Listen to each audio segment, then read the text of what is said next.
Welcome to the first lecture for Chapter 11, Interpersonal Conflict.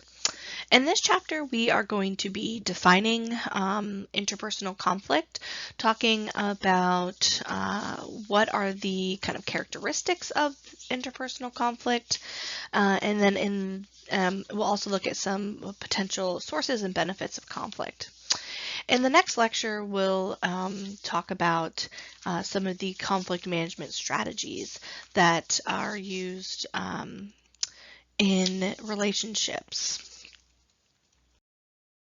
So when we are thinking about interpersonal conflict in this class, we're really focusing on an expressed struggle between at least two interdependent parties who perceive that their goals are incompatible, who perceive that there are scarce resources, and who perceive that the other person is interfering from themselves achieving their goals. And so we're going to really break down each of these aspects of the definition of interpersonal conflict.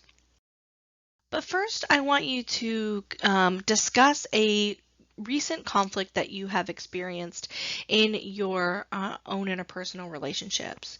So I want you to think about a recent or current conflict that you've had with a friend, a family member, or a romantic partner.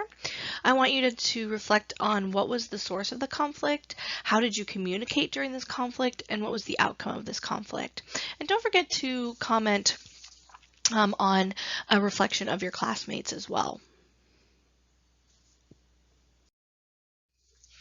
So let's dig in a little deeper looking at the definition of interpersonal conflict that I just presented to you on the first slide. We know that interpersonal conflict is an expressed struggle. So in this sense, conflict is more than a disagreement. We need to actually make the other person aware of our feelings. So conflict is a behavior. It can be making that person aware through potentially nonverbal messaging, but more oftentimes it's verbal messaging. So, we can have kind of this annoyance or be unsatisfied with something that somebody else is doing, but it's not actually a conflict until we express our dissatisfaction and our feelings to the other person, and that makes it an expressed struggle. I'm expressing to you that I'm upset. I'm expressing to you that you're doing something that I don't like, so on and so forth. The second thing is that conflict occurs between interdependent parties. And so we've talked a lot about interdependence already, this idea that when you're in a relationship, your behavior affects the other person's behavior and vice versa. And so in order for interpersonal conflict to occur, there has to be some level of interdependence. We have to rely on the other person in some way in order to get the kind of interference, in order to get the competition of resources, in order to see the incompatibility of goals. So really the next three things that we are talking about are really a result of interdependence in relationships. So first, looking at conflict as a situation where one or both individuals see their goals as incompatible. Goals are incompatible when it's impossible or very unlikely to satisfy both goals completely at the same time. This oftentimes refers to our perceptions of whether or not our goals are compatible or whether it's possible to achieve both goals, when in reality, once we engage in conflict negotiation, we work to manage our conflict. We can see that there are times when our conflict is resolved with both parties being satisfied through a process called collaboration, which we'll talk about in the next lecture. We know that conflict arises over, again, a perception of scarce resources, whether that's money, whether that's time together. We've talked a little bit about tangible resources in relationships, as well as non-tangible ones like time spent. And so here we're really thinking about conflict arising when we perceive that the resources are scarce and that we're competing for these resources in our relationships. And finally, we know that conflict occurs when we perceive interference from the other party. So genuine conflict involves acting in ways that prevent each other from achieving their goals. So this really relates back to that, seeing your goals as incompatible oftentimes in order to achieve our own goal, we might interfere with the other person's ability to achieve their goals so that we can achieve our own goals. Same with resources. We might interfere to ensure that we are receiving as many resources as possible, and that really can contribute to a conflict situation.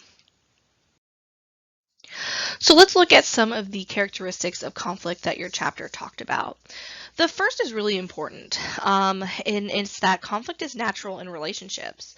So again, when you have this high level of interdependence, it's only normal that you're going to experience some of these things in your relationships. And so when we think about conflict, one of the misnomers that I like to talk to students about is that it's not necessarily conflict that's bad. Conflict isn't always a signal of a distressed relationship or a relationship that's in trouble, but really it is how people are managing that conflict, how they work to resolve that conflict, that can really be a sign as to the healthiness of the relationship. And we're going to talk a lot more about that in the next lecture. But really right now, just realizing that conflict can have some real benefits, and we're going to talk about that in just a moment. We know that conflict has content, relational, and procedural dimensions. So conflicts focus on specific points of disagreements and have broader implications for the relationship. And we know that when we engage in conflict, we we can look at the content of the conflict. So what is it specifically that people are disagreeing about, focusing on the particular issue that gave rise to the conflict in the first place. So this would be the content dimension. The relational dimension, it signals towards the implications of engaging in that conflict and managing that conflict successfully or unsuccessfully for the relationship. So conflicts sometimes can show respect or disrespect in relationships. It can show trust or lack of trust, raising questions about the conflict's impact on the feeling for each other in the future. So really thinking about both kind of the experience of the conflict as well as mostly how we negotiate that conflict can really have some real relational implications. And then finally, we have procedural rules for how we engage in conflict resolution. We may engage in conflict resolution in a really straightforward, open way. We may avoid and engage in more passive-aggressive strategies. There are many different approaches to managing conflict, and we'll talk about that in the next lecture. But how we manage the conflict, or the rules or expectations about conflict resolution, represent the procedural dimension of conflict. Similarly, we know that conflict can be direct or indirect. So direct would be engaging in conflicts openly, some of that validating volatile components that we talked about in the romantic relationships lecture. But we also can engage in it indirectly, so expressing conflict, but indirect ways, maybe like a passive-aggressive way, or kind of using a third party. To help express that conflict or solve the conflict. And sometimes indirect strategies can be really effective, but sometimes they are not. And so it really kind of depends on the relationship and depends on the type of conflict that you're experiencing. We know that conflict can be harmful, so excessive conflict that in relationships that's not resolved. So when we are having what we call serial arguments, we know that conflict can elevate stress levels and cause health problems. So thinking about the relationship between stress and health, thinking about the stress of relationships and how that can be potentially harmful. And we also know that conflict can lead to aggressive behavior. So thinking about violence, thinking about kind of things like verbal abuse, bullying, and so if not managed properly, again, really focusing on the management and resolution of these conflicts, then we can see how conflict can be harmful in relationships. And we'll talk a little bit more about that in the second lecture. But what I really want to talk about right now are the benefits of conflicts. And so thinking about some of the ways in which conflicts signal kind of the health of our relationship and how they can help our relationships mature and progress. So the first benefit of conflict is that conflict is a signal of interdependence. We've talked about this. And so conflict can signal that two people are involved, that in each other's lives, that they're invested. I kind of think of the cliche of like we're fighting because we care about each other. So if you were not engaging in conflict, you're not kind of avoiding, you're not trying to fix potential problems in your relationship, then maybe you might see yourself in like the stagnating stage of relational dissolution. And you just, the level of interdependence isn't there, and perhaps it's a signal that your relationship is about to end. And so thinking about the aftermath of a well-managed conflict can mean more cohesion and higher levels of closeness, maybe potentially even increasing your interdependence in the relationship. We know that conflicts signal a need for change in the relationship. Changes in relationship can be really healthy, and conflict is an opportunity to become more adaptable and creative in how you are managing and maintaining your relationship. It can often result in new ways of relating to one another, and so thinking about it as a conflict as a way of potentially diagnosing problems and signaling a need for change is really important. And so conflict can also, in relation to problem diagnosis, conflict can provide information about mutual needs or individual needs and expectations.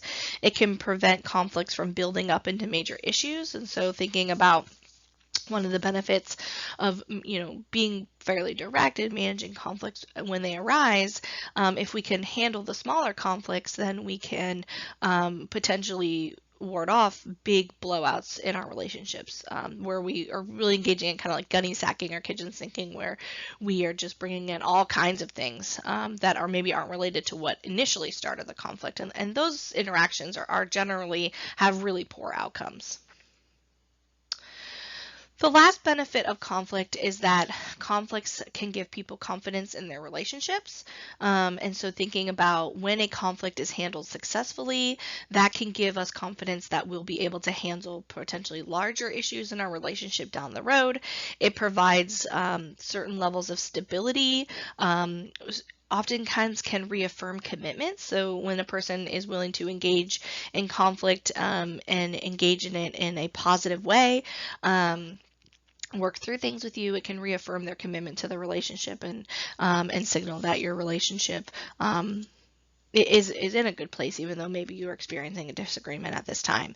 So really being able to successfully work through conflict can really help the relationship in the long run.